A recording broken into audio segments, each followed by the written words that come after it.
Welcome to Aligned AF, real talk for evolving souls with Yahweh Kent. Join Yahweh for honest conversations on spiritual growth, the messiness of life, and how to move through it all at a higher frequency. So grab a cup of tea and let's sail in. This is Aligned AF, and here's Yahweh. There comes a moment, quiet at first, but undeniable, when the life you've been living no longer fits the shape of your soul. It may look fine from the outside, but inside, something ancient begins to stir. A knowing, a nudge, a crack in the armor. And then you find yourself standing at the crossroads. One path familiar and worn, the other shrouded in mystery. It's here that the real pilgrimage begins. To walk away from what is known, from comfort, identity, routine, is not a small step. It's a soul step. A holy rebellion. A surrender laced with courage. Janine Lindstrom did exactly that when she stepped onto the Camino Francés. Not just as a physical journey, but as a spiritual act of integration, solitude, and trust. This conversation is for anyone who feels that pull, to release what no longer aligns, and to walk open-hearted into the great unknown, not to escape life, but to meet it more fully than ever before. Hello, my friends, and welcome back to Aligned AF, Real Talk for the Evolving Soul. I'm Yahweh, and today we're exploring what happens when you stop trying to arrive somewhere and simply walk.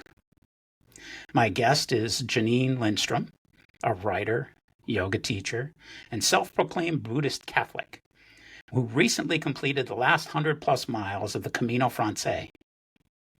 What makes her journey so compelling isn't just the physical feat, but the intentionlessness of it. No big spiritual goal, no forced transformation, just a woman, a path, and a deep commitment to presence. We're going to talk about solitude, sacred pauses, post-divorce healing, and what it means to live without expectation, even when everything in the world tells you to search for meaning. This conversation is quiet, deep, and powerfully human. So let's walk it together. By day, she's a licensed insurance broker in Medicare, a writer-blogger, a nature explorer, a therapeutic yoga instructor, and a solo traveler. Janine Lindstrom is a writer whose love for storytelling began in childhood. She has contributed to the writing and publishing process as a research assistant and has several pieces featured in local magazines. Now, she channels her passion into Tuck the Fringe, her blog where she explores themes of healing, growth, and self-uncovery. She is currently working on a manuscript, a collection of essays, poems, stories, and meditations. A Northlander since moving to Kansas City in 1993, Janine is a proud mother of 2 grown sons and a grandmother of her 2-year-old grandson. She co-owns Medicare Solutions with her partner Ruth, guiding clients through the complexities of Medicare enrollment with care and expertise. An adventurer at heart, she finds solace and inspiration in nature, spending as much time as possible hiking, kayaking, biking, and exploring the world. Janine, welcome to the show. Thank you, Yahweh. Thank you for having me.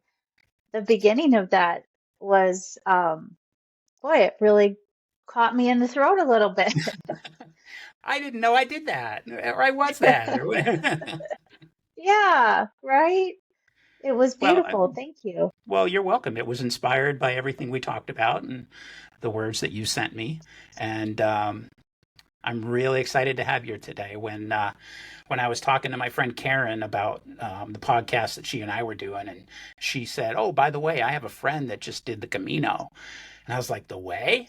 And she's like, yeah. I was like, oh, I really want to talk to her. So I'm excited to have you Uh, here. I'm excited to be here. This is a first for me, so I'm Good, excited. good.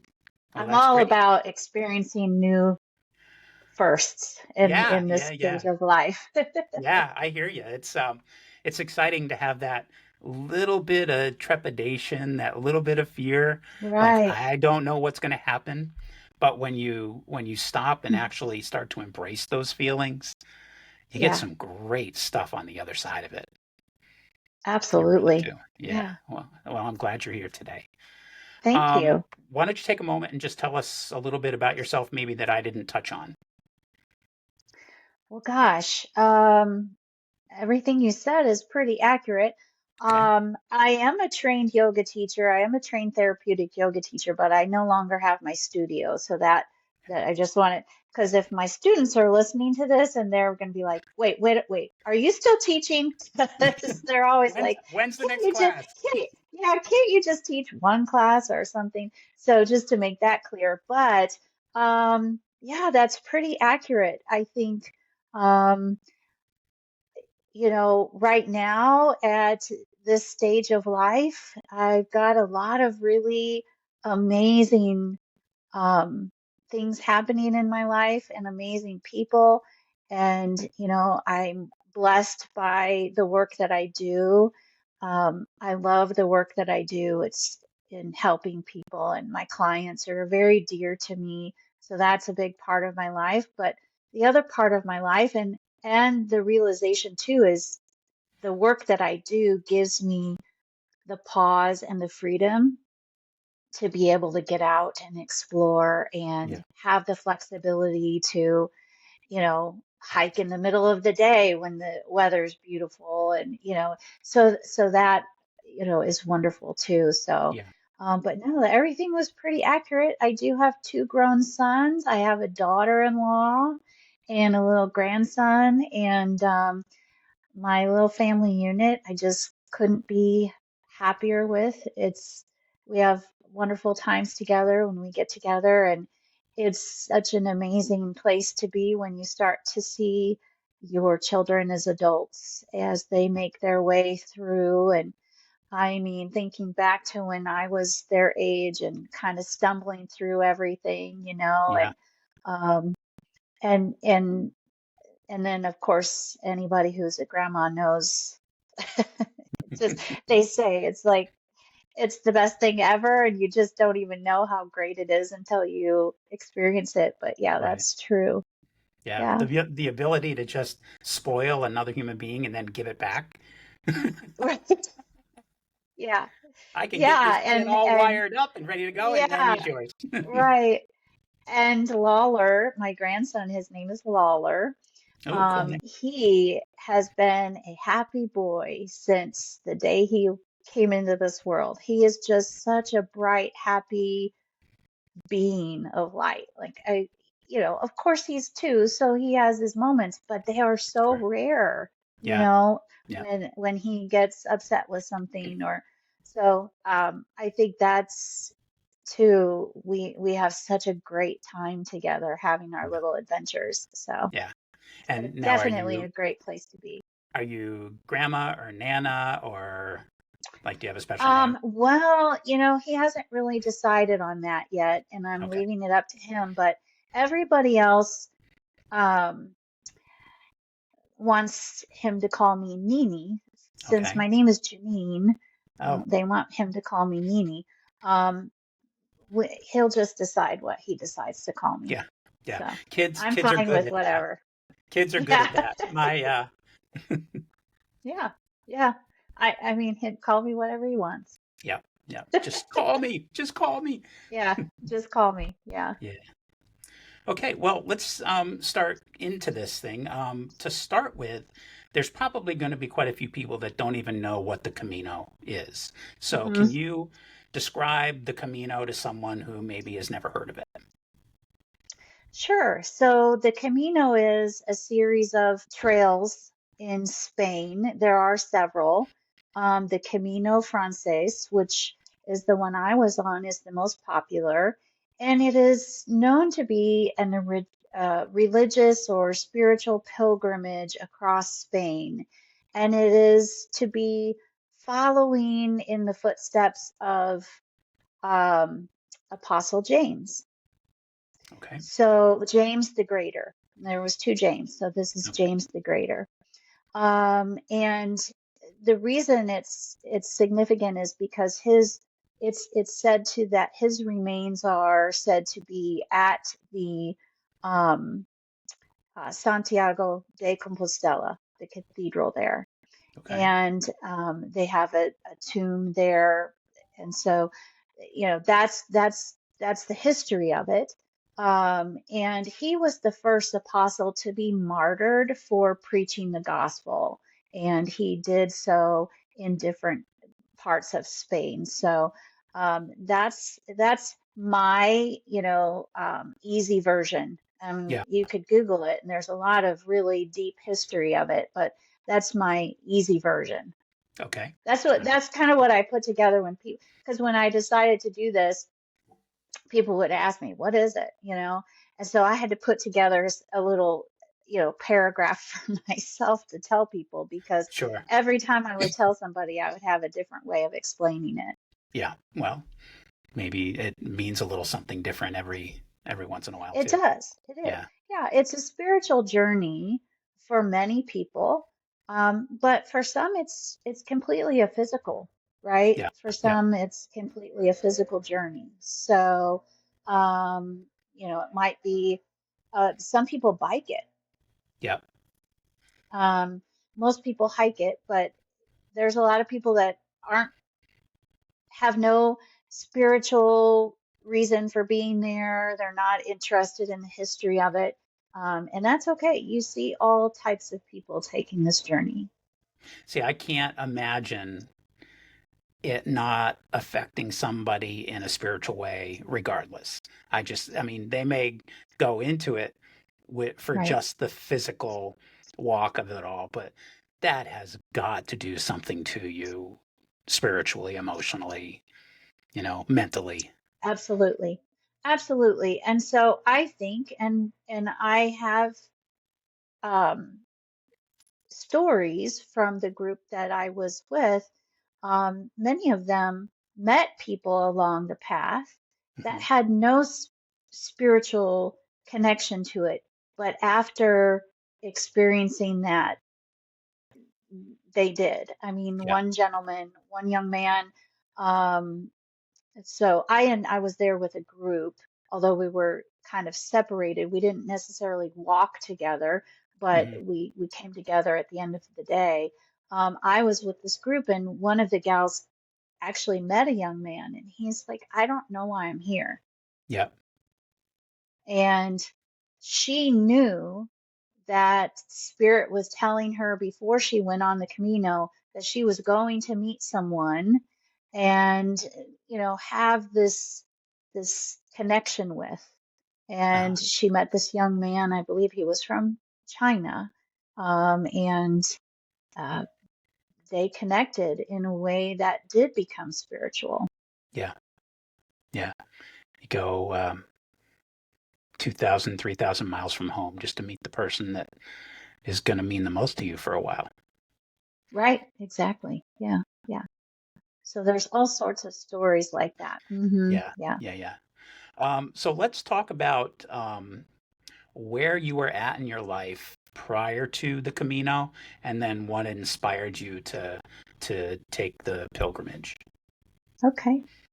Well, so I learned about the Camino probably over a decade ago, Yeah, when I saw the movie The Way.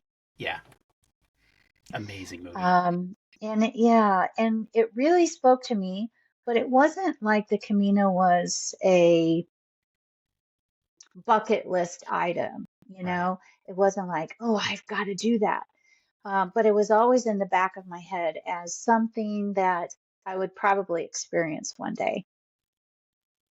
Okay. But it wasn't on my manifesting radar or anything like that. Um, well, 6 years ago, I went through a divorce after 25 years, and I found myself in this place of unknowing. Like you said at the beginning of the podcast, was what now, right? I'm having to figure out this whole new life. And so I look at the last 6 years leading up to the Camino as what I call my intermission. Yeah. And it was this time for me to start stripping away all of the things that built me to that point, right? The roles that I played, the people in my life, the jobs I've had, everything that builds up your identity. I started to slowly strip all of that away. And so I did all the things, right? I did the therapy and I did the reading and the journaling and everything you do to kind of get through that process of healing. And so the Camino for me was the end of my intermission. Literally, the day I got on the plane was 6 years to the day that I walked out of my marriage. Yeah. I didn't realize that at first, but the closer I got to the date, I started thinking there's something about that date that's speaking to me, and I'll never forget that day. I will never forget that day. I was frozen in fear, not because I couldn't leave my marriage, but I just didn't know how to take the next step, right? Yeah. The Yeah. decision had already been made. Our marriage was done. We both agreed on that. I just didn't know what to do next. And I had a moment of just complete release. God, I can't do this on my own. I don't have the courage to do it. So um, that was that morning 6 years ago, Mhm. on the same day I got on the plane to go to the Camino. So for me, I looked at that as very significant in, if the last 6 years has been my intermission in life, this sacred pause for me to really figure things out. What do I want in my life? What do I value in my life? Who am I Yeah. if I am none of the things I was before? Right. Um, so stepping onto that adventure was the end of that 6 years for me, and walking through the threshold into my next Yeah. chapter. Yeah. Yeah. Let me ask you, do you think that what you were before and what you were stripping away, do you think those were labels that others put on you that you just accepted? Or do you think you did that to yourself in some way? Mhm. Both. Okay. Both. Yeah. Yeah. The life I lived up to that point, um, I was a willing participant in Okay. all of it, right? Yeah. I Yeah. can't put the burden on someone else. But yes, we are conditioned by the world we live in. We are. That's a given. Yeah. Um, and and I did take a lot of those roles very seriously, Hmm. right? I am the overachiever and I'm going to be the best of Yeah. whatever role you tell me I have to play. I'm going to do it Yeah. 100%, Yeah. even if it's not mine to do. And I Right. didn't, so there were a lot of things I took on that weren't mine, but a lot of things I knowingly and willingly took on over the Yeah. years. So, and I don't look back with, um, I, of course, there are times when you look back and go, oh, if I would have done this or that, Sure. but doing it any other way would not have gotten me to where I am now. So Yeah. I'm very mindful of how I look at that and how I think about that. And I'm human. I spiral down those moments Sure. too, Sure. right? Sure. Um, but all in all, I have to look at it with compassion and forgiveness Yeah. first for myself, Yeah. for Yeah. the things that I let define me. Yeah. Yeah, and I think we reach a point in our lives where we start to look at the things that others defined for me that I accepted, and the things that I defined for myself and I strived for. And as we expand, as we evolve spiritually, I think that the first things to start to fall away are the ones that somebody else defined for me. Hmm. And I agree with you. We're willing participants, we accept and we go forward, and we even try to do our best at them.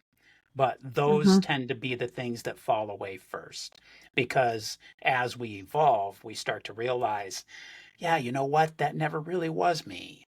Or that's not me anymore, Hmm. because evolution changes us. It's, uh, I did a podcast with my wife and we started talking about alchemy and how everything changes. And I think that we do that for ourselves emotionally and spiritually as we grow, and Right. as we start to change ourselves alchemically, if that's a word, the stuff that others put on us, that others had expectations of us, are the things Hmm. that tend to fall away first. Oh, yes, I agree. And I think that's by nature, Yeah, right? I think that's a natural process. Um, you've got to chip away the things that are easiest to chip away at. yeah, Okay.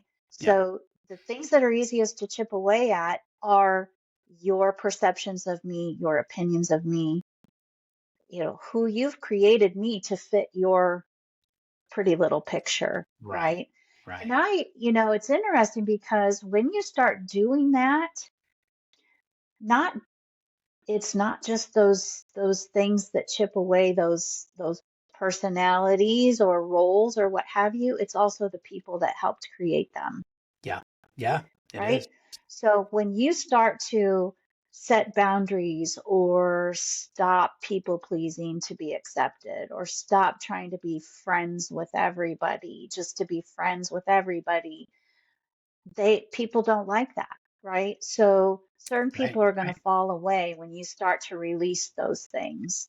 Yeah, And because it's you're all no a longer natural what part of they the expected. process. Yeah, they saw you a certain Absolutely. way. They see you a certain way, Right, and you're not that right, way anymore. right, right. And then it's a whole, And wow, here's you've changed. You've changed. Well, yeah, I've right. changed. Yes, and guess what? You Right. haven't. Yeah, exactly. And I think that's the challenge is, um, and I saw this at first. I would start to make positive changes in my life. And whatever you believe comes from the universe, from Yeah, God or whatever, there's always something that's going to try and hook you, right? You can call it what you want to call it, mhm, but how serious are you? right, Okay? How serious are you for healing this and releasing this? right. Let me test you, right? So I'm going to give you some tests. Um, this person's going to show up in your life, going to test your boundaries, going to say things to you. How serious are you about healing Yeah, and moving forward? How yeah, serious are you about getting rid of these roles, so to speak, that you've carried all these years, that are the armor you spoke about, right? yeah, yeah, When that armor starts to crack, there's more space for the light to get in, but there's more space once for people to get in that aren't meant to be there, and that's your test. yeah, That's the test. yeah, yeah. I agree. I agree 100%. They, yeah, yeah, the testing. Yeah, you mentioned that the Camino wasn't a bucket list item. You didn't feel like you were manifesting it. But I mean, there's an argument to be had that as soon as you said, I'm going to do that someday, the Right, manifestation was right. out there. So Yeah. I think you kind of did, but yeah. Well, no, I totally, yes, in a subconscious way, yes. Yeah. I think what I mean by that is it wasn't I do like to write things down, Yeah. right? I Yeah. like to write things as if they've already happened. Right. And, years later, it's like, oh, look at that. I Yeah. wrote that, 3 Yeah. years Yeah. ago, and now look, it's happening. Yes. So it wasn't one of those, very conscious things like I'm going to Right. do the Camino. But you're Right. right, absolutely. It's in the back of your mind, it's subconscious, and if it's meant for me, it won't pass me by, and it didn't. Yeah. Yeah. Absolutely. It wasn't like a vision board item where you Right. just planned out your steps to make it all happen. Right. But it Yeah. was the purest type of manifestation where you said, this will happen someday, and then you let it go. Yeah. The Yep. rest is up to the universe. Absolutely. Yeah, Yes. Yes. that's The fantastic. best type of manifestation. It is because, well, there's less Because work. then you're right. And you're not in charge anyway, right? Yeah, yeah. You're just letting yourself be uh open to Yes, receive it. exactly. You also don't set yourself up for difficulty or disappointment or Hmm. frustration because you're not getting knocked down. If you made this conscious effort, I'm going to take these steps and I know I'm going to do the Camino by spring of next year. And then life happens and you don't get certain parts of Hmm. it taken care of. And then spring comes and you're disappointed because you're not ready to go do it or you can't afford it at the time or whatever it might be. So then you're frustrated and you're saddened and you have regrets maybe and then you start thinking maybe it won't ever happen and now you're taking away your manifestation. Where if you just Right. say I know it's going to happen and let it go, then you don't set yourself up for that kind of experience. Correct. Yeah, Yeah, absolutely. good for you for getting that one. That was yeah, it just showed up. So Just showed up. So let's talk about that. How did it just manifest? Like when it came down to the time to actually say, "Oh shit, this is really going to happen." Yeah. It again, another thing that just was completely aligned outside of my doing, right? Um, Last year, I met a group of women through a networking event. I met one gal through a networking event. Mind you, a networking event I really didn't even want to go to, right? But I went. Yeah. I met this gal, Mary. We had things in common. She's like, oh, we paddleboard every Wednesday. I'm like, oh, I'd love to join you. So then I started going on Wednesday. And through that, I met another gal, and her name's Teresa. And we kind of hit it off. We have similar life experience in many ways. And we, we did a few things together, like, having coffee or getting dinner. And I had mentioned the Camino to her at one point, just kind of a, Yeah. nonchalant kind of thing. Oh, I'd love to Often. do the Camino one day. Yeah. And a couple of months later, she got an email newsletter from a missionary that she supported. Um, and she still got their email newsletters. And it talked about the Camino and that they were getting ready to do their Camino Plus. And so she forwarded it to me and she said, I want to introduce you to these people. They're wonderful people. And so she did. We started communicating back and forth. Um, the guides, Kate and Kelly, they are part of an organization that leads mostly university students on the Camino. They've been doing it since 1998. This is their ministry. And every year they do, I think, 3 trips, and this trip that I went on was a adult trip, basically. No camping, no cooking your food over the fire kind of thing. Uh-huh. But the more I learned about who they were and what they had done over the years, and the fact that they took care of everything, I thought, man, this is going to give me the opportunity to dip my toe in, not doing 500 miles but 100, and it was just kind of a no-brainer once I learned everything about it and it was completely accessible. I Yeah. thought, yeah, I'm just gonna go for it. Yeah, put me down. It took me a couple of days to email back and forth, and I was like, yep, saving my spot. Wow. And 6 months later, I was there. Wow. Yeah. So it was definitely a God thing, Yeah. for me, Yeah. and then given the fact of the date of it, the date Right. I got on the plane, I was like, ooh, this is deep. This is Yeah. deep. Yeah. And I'm all about that, right? I look for that all the time. I'm Yeah. looking for the significance in everything. Yeah. The synchronicities. Yeah, yeah. Yeah. Yeah. That So, it seems to add more significance to your experiences when you recognize those. yeah, Yeah. yeah, for sure. Yeah. And I I'm don't. always looking for that synchronicity or the Yeah. alignment of something. Right. I'm really open to that.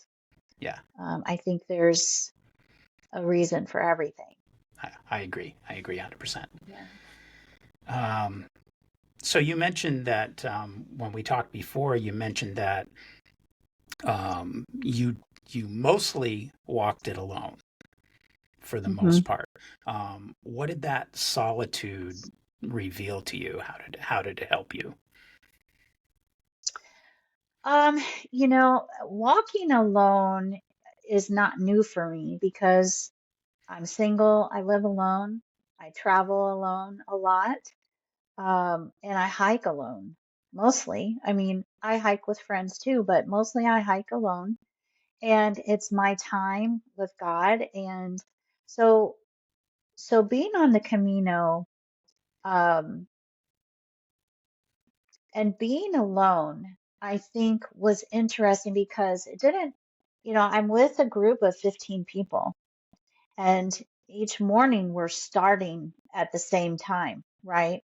Yeah. And the first day we started walking, I really hadn't gotten to know any of them yet.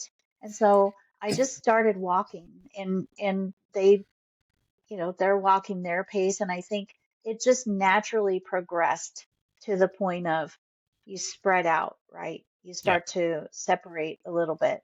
And we were all at different levels of hiking. So it happened naturally, but for me to be solo and hiking in that solitude was exactly what I was supposed to do on the Camino. I went Yeah. in with no expectations. I didn't want to say, please reveal this to me, show me the way. I just went in completely open to whatever I was meant to experience. Yeah. And so it wasn't, the solitude part of it was very easy for me. And I know for a lot of people, solitude is hard, Yeah. but and I think that's just also because of the world we live in.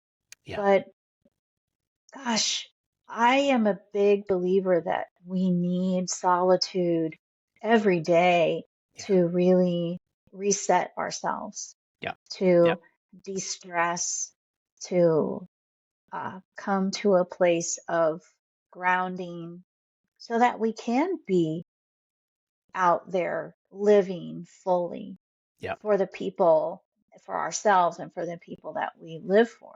Yeah. Um, so the solitude on the Camino, I will say, revealed a lot to me, but not in the really like profound way that uh, some might expect, right? You're on this pilgrimage and, you're going to have this huge epiphany, right? Right. It Right. really wasn't like that. But the solitude, the quietness, the just being present part of it allowed me to look around and see everything and to be 100% present in the experience. And now there were times that things came to me and I absolutely knew they were for me because my mind was not distracted at all. Yeah. Like it's like being completely quiet, right? if you're completely quiet and then something comes to you, you're like, oh, that's definitely for me, right? Yeah. There's nobody else around here. Yeah. It's definitely speaking to me. Yeah. Amazing. Yeah. The solitude is, some people are so afraid of, well, to me, there's like a couple of ways of seeing it. Some people are just afraid to be alone. And some Hmm. people are afraid of what others are going to think of them if they ask for alone time. Right. Like in my house, we've reached a point in our spiritual evolutions where we know how important it is for everybody to have their own space. Hmm. So my wife has her space, my son has his space, I have my space. We have space that we enjoy together, and we overlap with each other every once in a while in our own spaces. But if I need space, I've got my spot down in the basement where I've got a bed, I've got a sofa, and I've got my podcast stuff and a place to meditate, and that's it. And everybody knows Yeah. dad's in his space. And my wife the same way. She's got, her bed and a place where she does her yoga and her meditation and her Pilates and all that stuff. And then, of course, my 8-year-old, it's his gaming and reading his books and Right. stuff. And we all honor that for each other because, uh, like you were saying, you have to have that space for yourself where you can become your best self in order Hmm. to in order to be your best self for others that are in your life. Yeah. Yeah. Yeah. On day 3, Yeah. they specifically said, hey, if you can, we'd really like you to have this be a day of solitude. And I'm really glad that they did that. Not necessarily for myself, but for other people who weren't used to it, right? Right. Right. They said, try to have this day where you're not conversing with another person, or you're really allowing yourself to just be in quiet yourself. So I was really glad they did that. Um, that happened to be the day that um, was uh, back home, back in Kansas City. Um, a friend of mine who owns a yoga studio was having a chant for peace that day. It was, I believe it was June 21st. Okay. And so I just decided that I was going to chant with them, to myself, um, the chant for peace.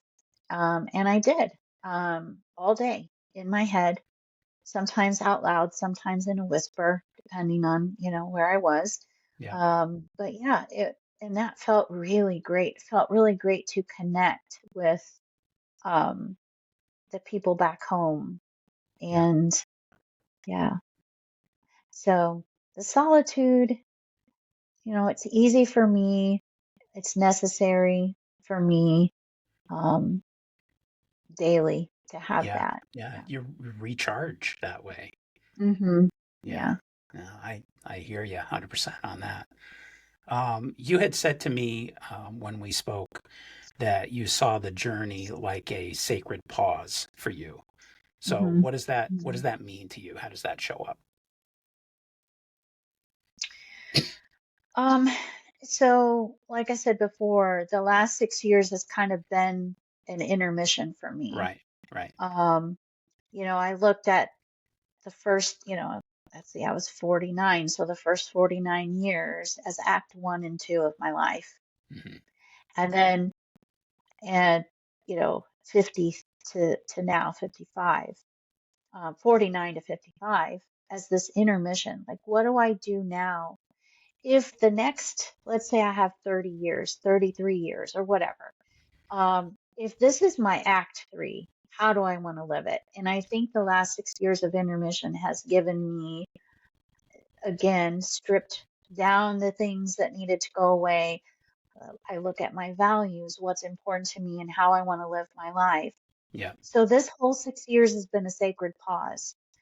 The Camino was every day a sacred pause and walking through another threshold.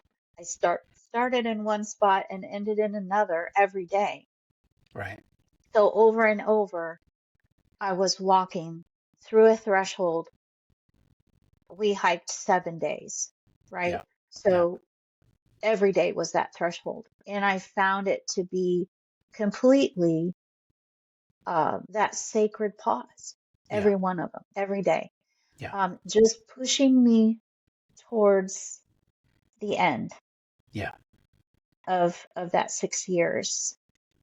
Um, so every day, like I said, was a different experience. Some days I Yeah. walked alone, some days I had somebody walk with me. Yeah.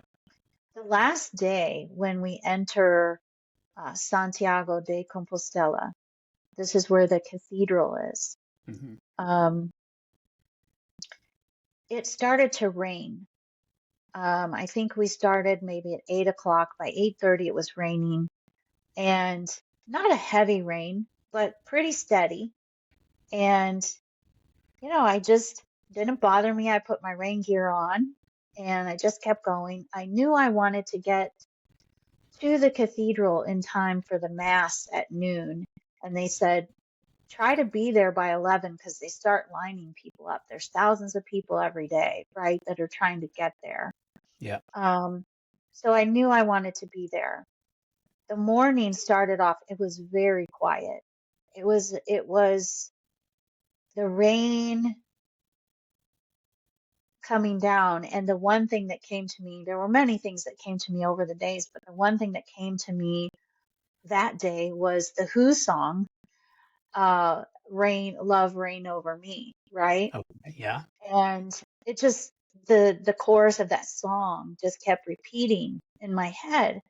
And the rain, I think on the last day, was the final cleansing Yeah. of the 6 years. Yeah. You washed it Um, all away. yeah, yeah. Wow. Um, and then when I walked into the the courtyard in front of the cathedral, the rain stopped, and it felt like I had just been baptized. Yeah.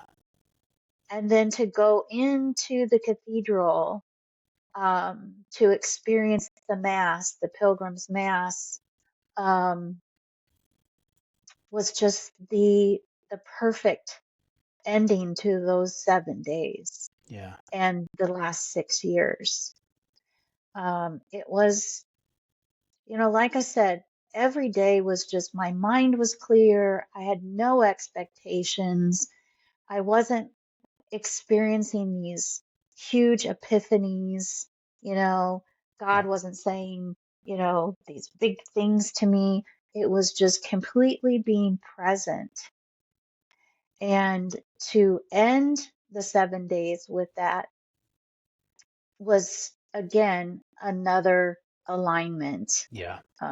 Like, this is how it was meant to be. Yeah. And this is where you are meant to be. This is the end of your 6 year intermission, right? Yeah. Then, so the next day we drove, I think, I don't, if I remember correctly, it was maybe 2 hours. I can't remember. I think it was 2 hours, to Finisterre, or Finisterre, the end of the earth, right? Okay. Yeah. You go to the end of the earth, the very western point of Spain, and you're up on this big hill. And in the movie The Way, they go there and they Leave. toss the They leave rock, their rock. right? Yeah. They Yeah.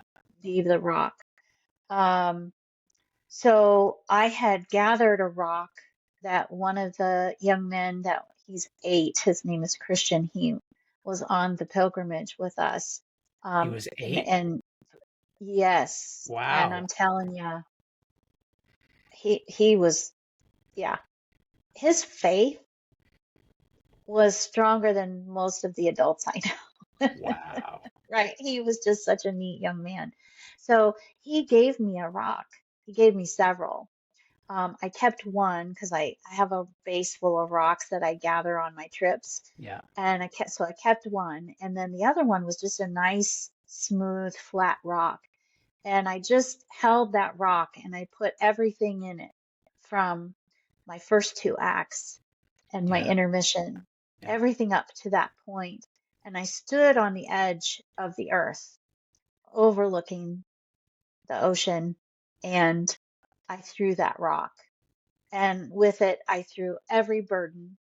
I threw everything, every armor, everything, everything I needed to release. I Wow. threw it Yeah. into the ocean. And so those two moments, the rain on the seventh day and the baptism and the mass, and then the next day just having that moment. I did have someone, one of the other people with us, record it for me. I Yeah. said, will you video me doing this? I really, this is significant for me, Yeah. you know. This is really significant. So that all came as just such an organic experience. It wasn't like pre-planned. It was just random, I didn't Yeah. take something with me from my life. I didn't carry that burden every day. It was a rock that this little 8-year-old boy gave me, and I thought, this is the perfect rock Yeah. for me to give my burdens to and then give it back to nature. Wow. Wow. That's amazing. So there you are on the edge of the earth, emotionally and spiritually naked, really, at that point, just like it's gone. I've It's stripped it all gone. away and That's I've right. given it over. And now what? What did you Yeah. bring back with you? When we talked a couple of Yeah. weeks ago, you said you had not even fully landed yet and integrated. So how's that going Yeah. for you? Well, um, I have that conversation with myself every day. I want the things that I want to integrate into my life are just a continuation of what I was already doing, right? Okay. Yeah. So the simplicity of life, um, making sure that I'm staying true to myself, Yeah. that I'm staying true to the sacred contract I have of who I was created to be before the world got a hold of me. And Yeah. I visualize that every day as one of my earliest memories as a young girl. I can still see it, right? Yeah. So Yeah. that's where I go to because I want to return to that point of authenticity. In my mind, I can see her. I can see what God wants her to be, Yeah. right? Yeah. And, it's hard to come back and live in this world. And Karen, who we have this conversation all the time, and she's one of my greatest sounding boards because I can be, for lack of a better word, spiraling, Uh-huh. and going the wrong direction in my thoughts. And she's like, well, just remember, right? You've already released all that. You don't have to do it again, Yeah.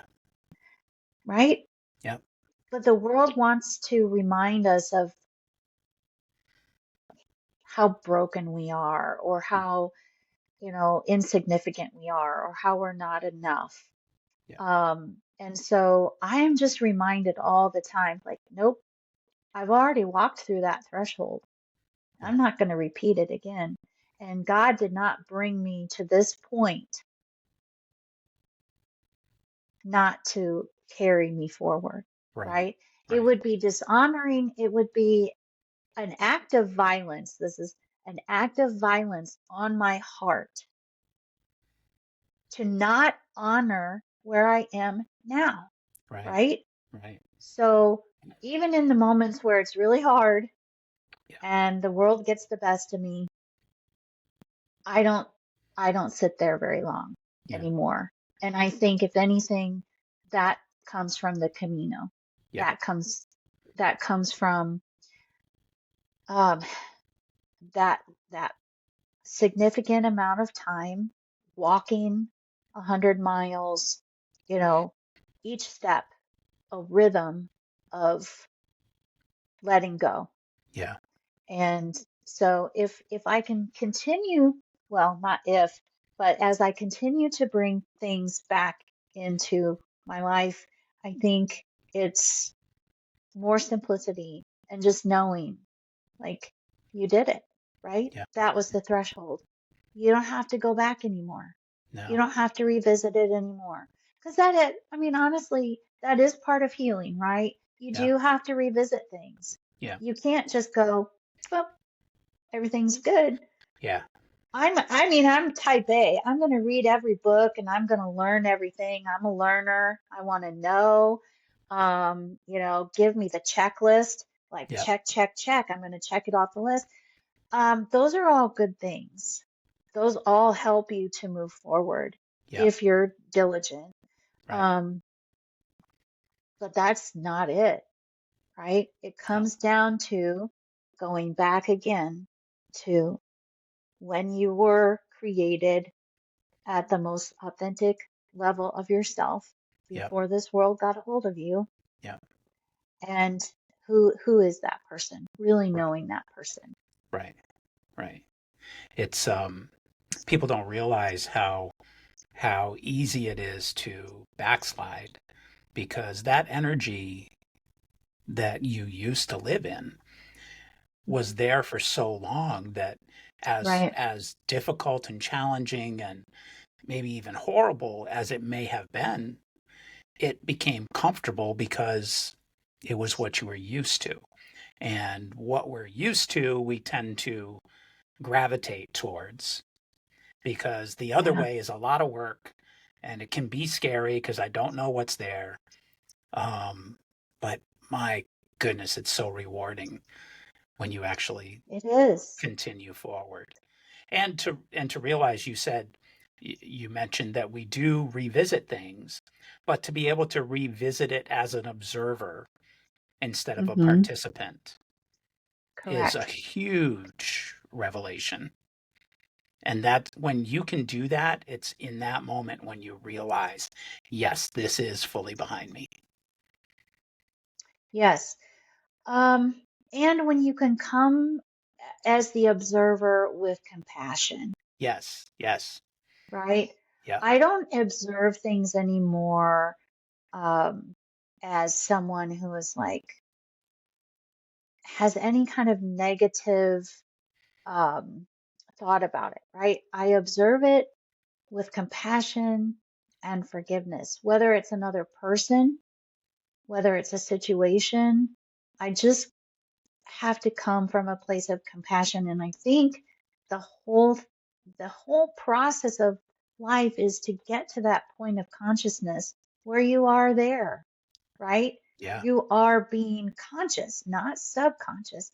And you talk about when you're in a situation or you've got all those layers that have been piled up on you for so long, right? yeah, Um, it becomes a neurological thing, right? yeah, You have yeah, neural pathways, and I started learning about that myself 3 years ago when I really started doing a deep dive into, okay, I've I've done the things that I can do on my own, but now I need someone's help.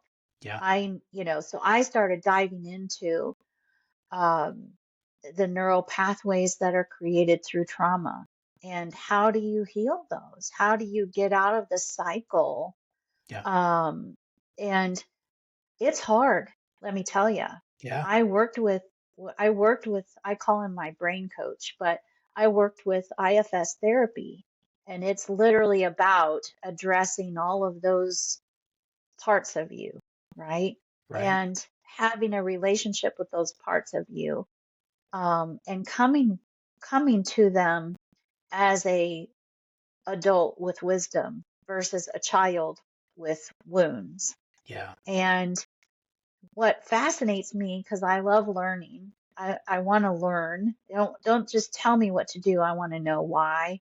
I think what fascinated me was how hard it really is when you got to dig deep and look at things, right? Yeah. So the first few times I went through IFS therapy, um, I was spent. Like I had no energy left. I felt this burst of energy right after, but later in the day and days later, had I let myself, I would have curled up in a ball and done nothing. Yeah. And I remember telling my brain coach, as I call him, I remember saying, "Oh, I see why people want to be on a prescription. Yeah. Yeah.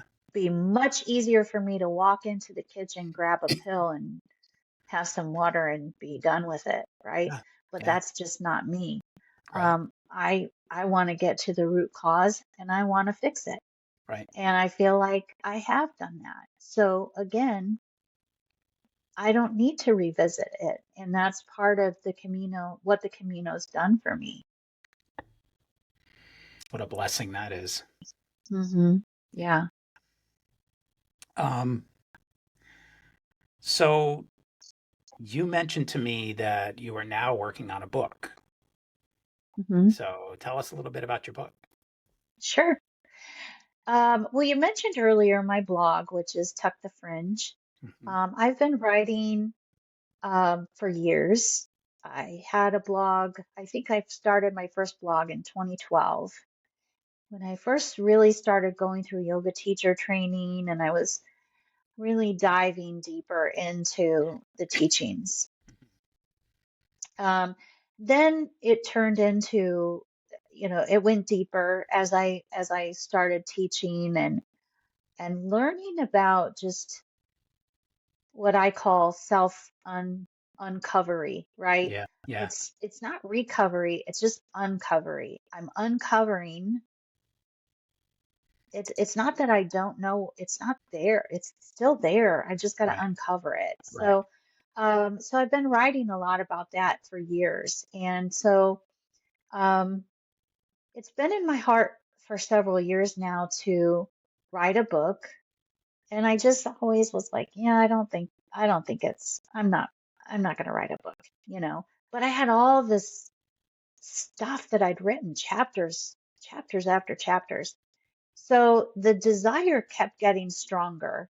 Yeah. And then one day I went to a meditation at Temple Buddhist Center. Mhm. And the teacher that day said, if God puts a desire in your heart, it's there for a reason. And you're meant to honor it. And I went, huh, I wonder if that's why this writing thing has been itching at me for Yeah. like 2 years now, and I just haven't done anything with it. Yeah. So I started pulling out all my old writings, and I thought maybe it's time. I could look at what I've written over 10 years ago, or even just, before prior intermission, Yeah. Acts 1 Yep. and 2, from Yep. a different perspective, right? Who I am Yep. now, I can look back at those writings.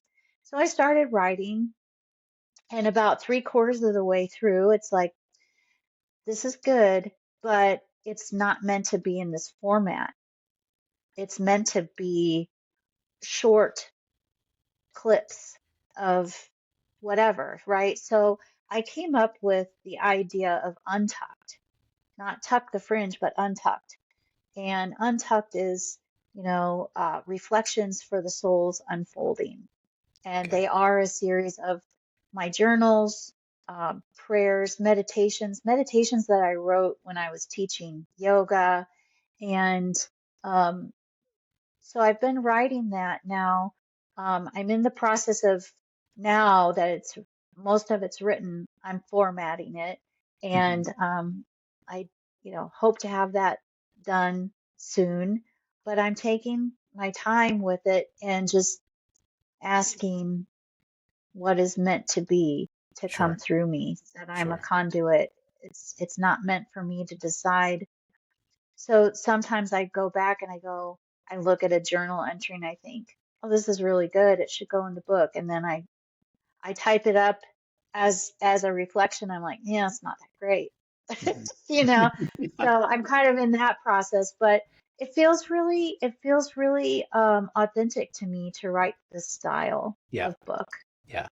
Yeah. And now, did any of your writings or any of your thoughts for your book, um, did the pilgrimage deepen any parts of that in any way?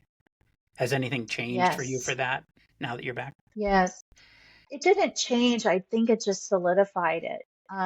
One of the themes that kept coming up to me on the pilgrimage, and like I said earlier, when you're quiet and God speaks to you, you know it's for you, Yeah. right? There's Yeah. nothing else around you. You're like, okay, that must be for me. But it kept coming up and it was bridge the gap, Mhm. bridge the gap. And I thought, okay, um, my writing is supposed to bridge the gap. Okay. And I don't have a complete definition of that, but I think if anything, it's about sharing parts of my journey for people to connect to who who might be experiencing the same thing, who Okay. might be on both sides of the threshold, not knowing how to move forward. Okay. So And the I want to gap, bridge that gap for them. so the gap is the lives that they've lived up to a certain point and the maybe where they want to see themselves or see themselves already. Is that the gap that you're talking about? I think so. Okay. Like I said, it at first I thought it was going to be more spiritual, Yeah. you know, um, and it might be organically because my writing it does touch on a lot of different thought systems. Okay. Um, but I do believe that it's it's to help people, or I hope it is to help people to understand they have everything they need within them, right? Um, some of the sections in the book are, you know, reflect on that sacred pause, right? Yeah. Yeah. And the return to stillness, the return to what is true, right? What is stripped away, then what is true. And then having the courage to use that to rise up, Yeah. right? So I think it is, that's what came to me on the Camino for my writing was to bridge the gap. Yeah. Yeah. So, I mean, you kind of touched on this a little bit. My next question was going to be if someone listening is in the middle of their own transition, their own spiritual journey, but they're not sure what's next for them, what would you want to offer them as a little bit of encouragement? Like I said earlier, I'm pretty type A. I want to read all the books, listen to the experts, Hmm. take what resonates with me and move on, Yeah. right? I want to check the things off the list. And like I said, those are all good things to do. Yeah. But I think the best thing you can do is again, return to the stillness, connect with the God of your understanding, start to strip away with with with that connection. Um, the other stuff is just a tool. Yeah. Don't put all your faith in those tools Right. because really it's spirit working through you. Right.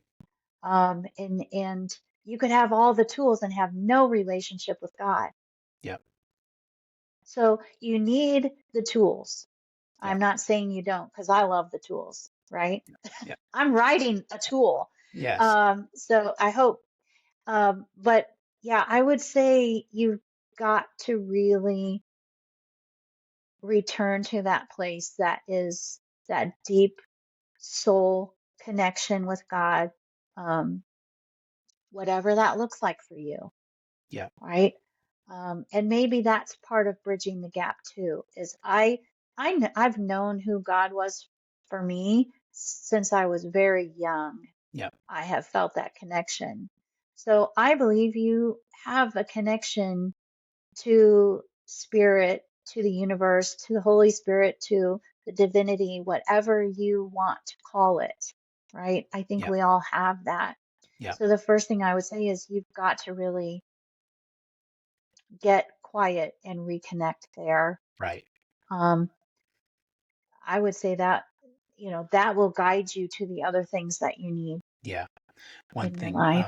for the folks out there that maybe don't know what that looks like for them, don't know what their definition of God is or what their understanding of the universe is, you don't have to define it in order to trust Mm-mm, it. You can no. trust that it's there. And you don't need a definition. It doesn't need a label. It doesn't need to be put in a box. In fact, there should be no box, but you can trust that it's there. Yes. Yes. And it's going to look different for everybody, Yeah, right? absolutely. Um, yeah. And so for me, I always know I connect deeper in nature, Yep, you know. Um, God is nature yep, and nature is God. yep, So if I'm feeling like I'm at a place where, man, I'm going down that hole again, right? I'm spiraling.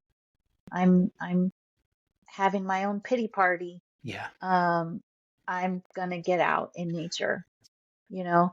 yeah, But it's different for everybody, you yeah, know.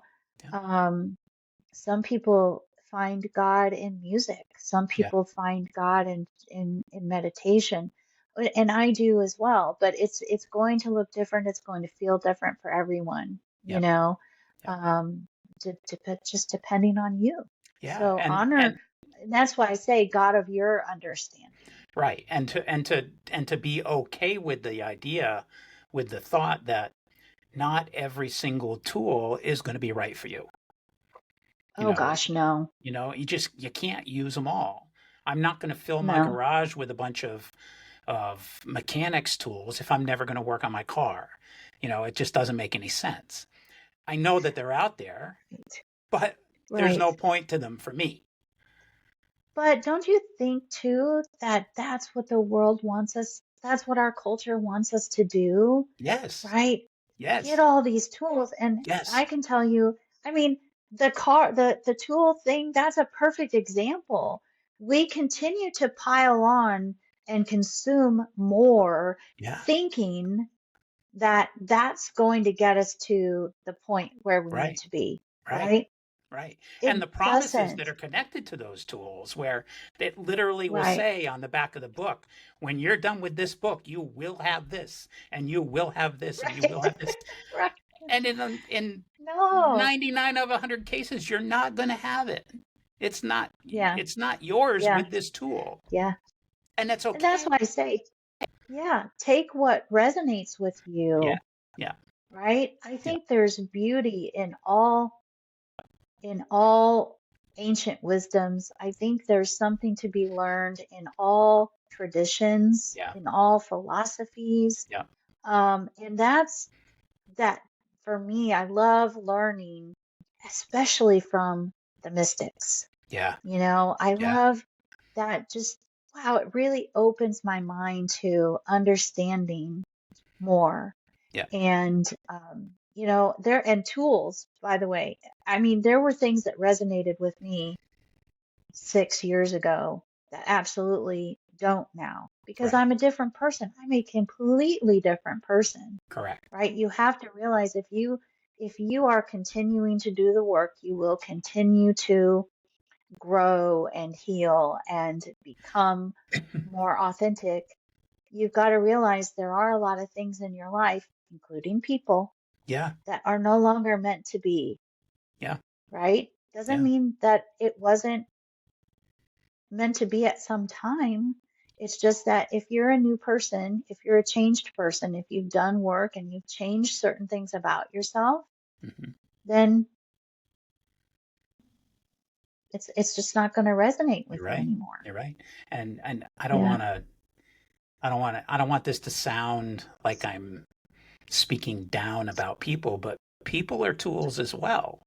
People in your Yeah. life are Hmm. tools for certain aspects of your life, and that's okay. It's not something where you're using another human being for something, but there are going to be people throughout your journey that are tools and teachers and supporters that 6 years from now are not going to resonate with you anymore. They're not the Absolutely. tool for your life the way it is right now. And that's okay. Hmm. It doesn't need to be a Yes. horrible, horrible experience. It just needs to be a moving on. Correct. Correct. And I think if you're open to it, certain things are going to be placed in your life, Yeah. and take a step back and be open to seeing the reason behind it.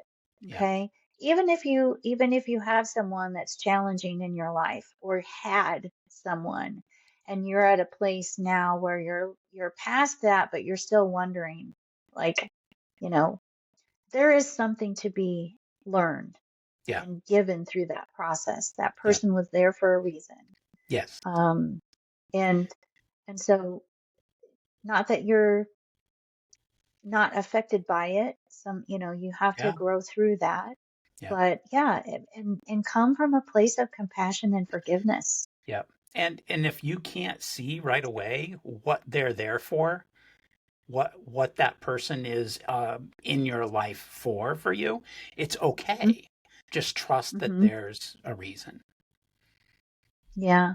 Yeah. You know what? The one of the hardest things to look at when you're looking at those situations is the mirror, Yeah. right? It is. Yeah. So for me, it's hard to look at a situation with a person, whether it's current or past, or whether it's just a blip, Yeah. right? A Yeah. blip on the radar. It's like, what is this mirroring in me? What Yeah. is this telling me about myself? It's not about the other person. Right. Right. There's so many experiences in our lives where it would do us it would do us well to remember that Hmm. it's not always about the other person. It's not about anything other than who you are as a person. And those people that maybe have been a part of trauma in your life, or a part of difficulty or frustration or sadness or grief in your life, and to start to look at forgiveness and to realize that you're not giving them a get out of jail free card. You're forgiving because it's about you and about who you Right, are and about what kind of person you are growing into.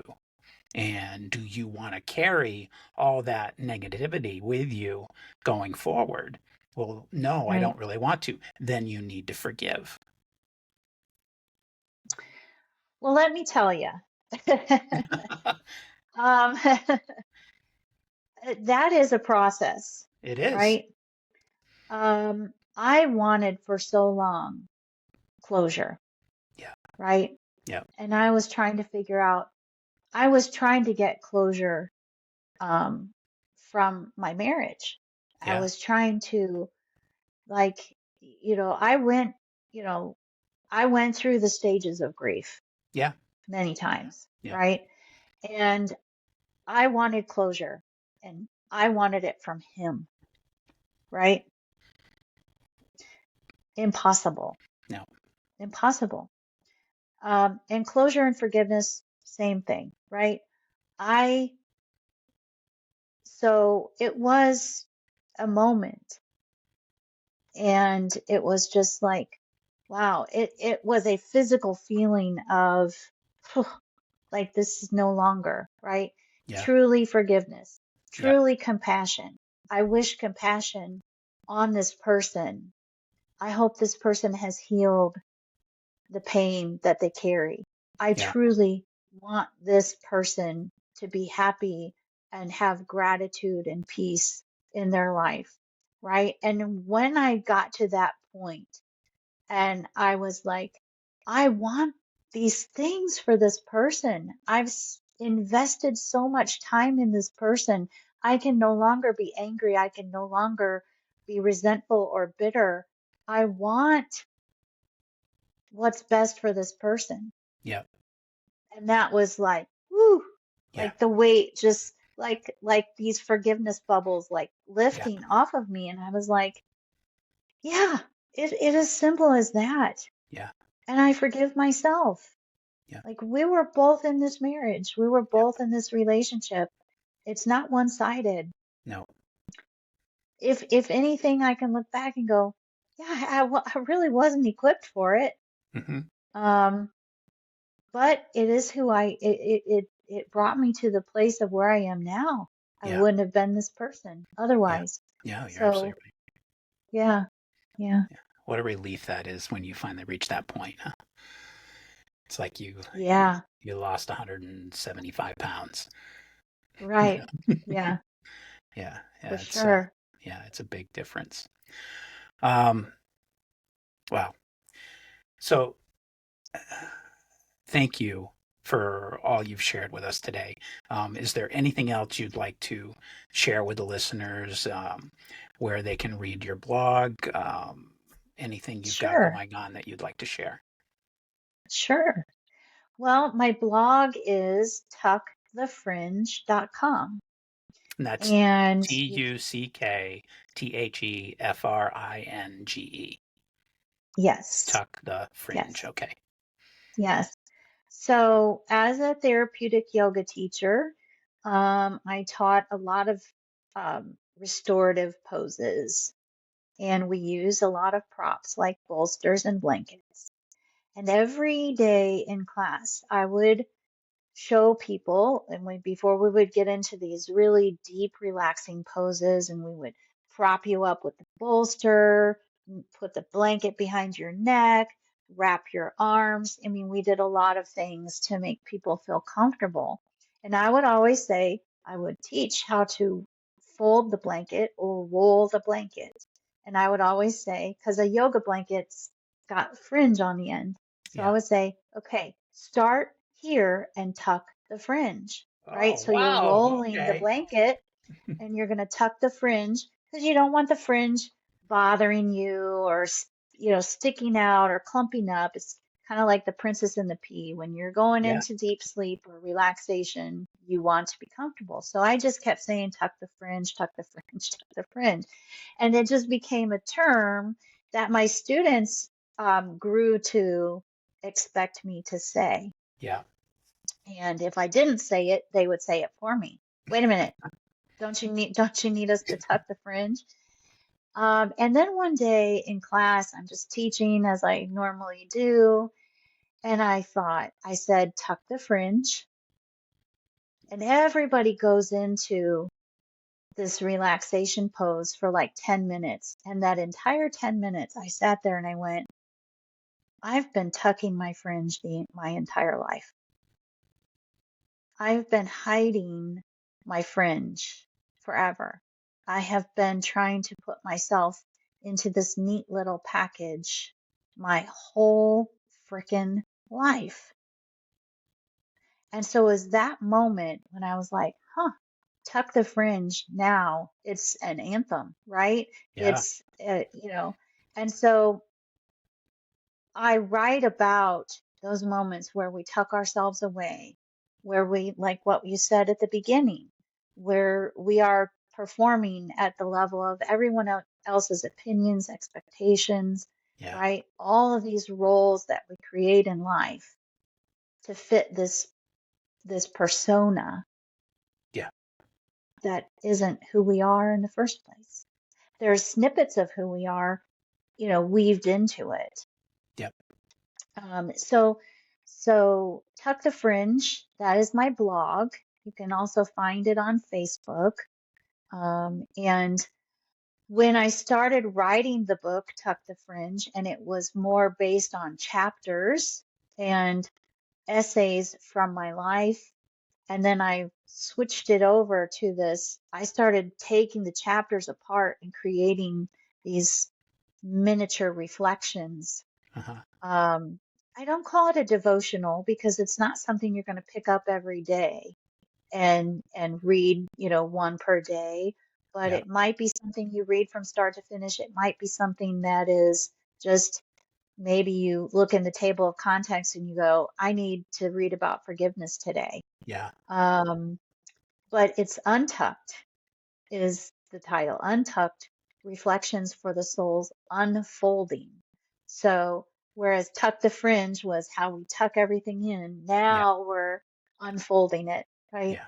Yeah. So that's where you can find me online. Um, yeah. That's great. I want to have you back when you get the book done and it's ready to Oh, be of course. talked about Yeah. and advertised Yeah. about, and where Oh, I that can would be get my own great. Yeah. signed copy. Yeah. So I Yeah. look forward to that. That's great. Thank you. Well, Well, I really enjoyed this, and you made it very simple and very enjoyable. Thank yeah, you. it's just a conversation. It's my pleasure. Yeah. So thank you, Janine. And as I close out, folks, there's something about the way Janine tells her story that reminds me that not all transformations look like fireworks. Sometimes they look like a steady walk, a quiet breath, a willingness to be changed by the moment instead of controlling the outcome. So if you're in a space where you don't know what's next, maybe you don't need a plan. Maybe you just need a path, even a short one, and the permission to walk it in empty, open willingness. Janine, thank you for walking this stretch of the path with us today. And to all of you listening, keep showing up, even if you don't have a map. You're not lost, you're just becoming. So until next time, remember that you're getting closer to aligned AF every single day. Take care. Well, thanks for hanging out with me today. If this episode spoke to you at all, share it with a friend or someone who needs it. You can also leave a review or connect with me online. You can find Aligned AF on YouTube, Facebook, your favorite podcast channel, or at alignedaf.org. And if you want to reach out directly, you can email me at alignedafpodcast@gmail.com. So until next time, stay aligned AF.